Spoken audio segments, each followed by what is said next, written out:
এক নদীর রক্ত পেরিয়ে বাংলার আকাশে রক্তিম সূর্য আনলে যারা, তোমাদের এই ঋণ কোনোদিন শোধ হবে না।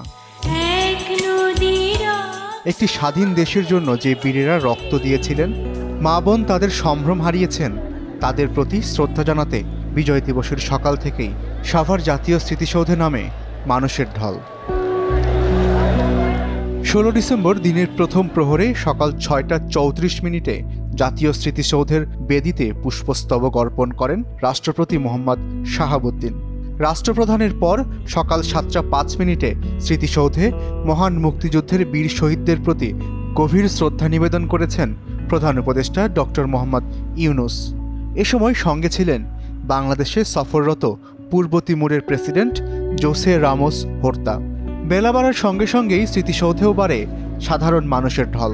বিভিন্ন সামাজিক, রাজনৈতিক ও সাংস্কৃতিক সংগঠনের পক্ষ থেকেও স্মৃতিসৌধে ফুল দিয়ে শহীদদের প্রতি শ্রদ্ধা জানানো হয়। স্মৃতিসৌধে আগতদের মাঝেও ছিল ছাত্র জনতার অভ্যুত্থান পরবর্তী দেশ আর তরুণদের নিয়ে ভাবনা। 16 ডিসেম্বর আমরা বিজয় অর্জন করেছি। এখন অসংখ্য লাশের উপর দিয়ে আমরাই বিজয় অর্জন করেছি। এই বিজয় কারো নিজস্ব সম্পত্তি না, এটা বাঙালির বিজয়। আমরা আমাদের একটি নতুন পতাকা, নতুন দেশ, নতুন স্বাধীনতা সব কিছুই পেয়েছিলাম। বাংলাদেশ নামে একটি মানচিত্র পেয়েছিলাম। এর জন্যই আমরা তরুণ প্রজন্মদের কাছে দেখাতে হবে 1971 সালের রাজনীতিটা কি ছিল, 1971 সালে স্বাধীনতা কি ছিল। তরুণ প্রজন্মদের প্রতি আমার পক্ষ থেকে আকুল আবেদন থাকবে, তারা যেন 71-এর চেতনাকে ধারণ করে 24-এর ছাত্র জনতার অভ্যুত্থানের এই সুফলকে বাঙালি জাতির জন্য সুন্দরভাবে ঘরে ফসল আকারে উঠাতে পারে।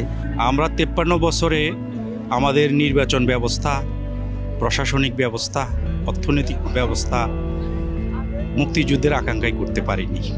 জুলাই গণঅভ্যুত্থান পরবর্তী এদেশের মানুষের আকাঙ্ক্ষা, তরুণদের আকাঙ্ক্ষা একটি মানবিক সমাজ হবে, মানুষ ভোটাধিকার পাবে, অরাজকতা, হানাহানি এগুলো থাকবে না। প্রজন্ম থেকে প্রজন্মে দেশপ্রেম আর ভালোবাসা জাগিয়ে রাখার তাগিদ জানিয়েছেন আগতরা। এখানে এসে আমার খুব ভালো লাগছে। সে অনেক ভোরবেলা ঘুম থেকে উঠছে, বাবা আমি কখন যাব স্মৃতিসৌধে দেখা তার খুব আগ্রহ, যে এই কারণে মূলত এখানে আসা। আমার বাবুকে ছোট থেকেই আমরা একটা দেশের মায়া, একটা মহাব্বতের একটা জীবন তাকে বোঝাতে চাচ্ছি। অভ্যুত্থান পরবর্তী সময়ে নানা অস্থিরতার মাঝেও ধর্মীয় সম্প্রীতি ও সৌহার্দ্য ধরে রাখতে তরুণদের প্রতি ছিল আহ্বান। আমরা একটি অসাম্প্রদায়িক বাংলাদেশ আশা করছি। আমরা ধর্ম বর্ণ নির্বিশেষে আমরা একসঙ্গে বসবাস করতে চাই।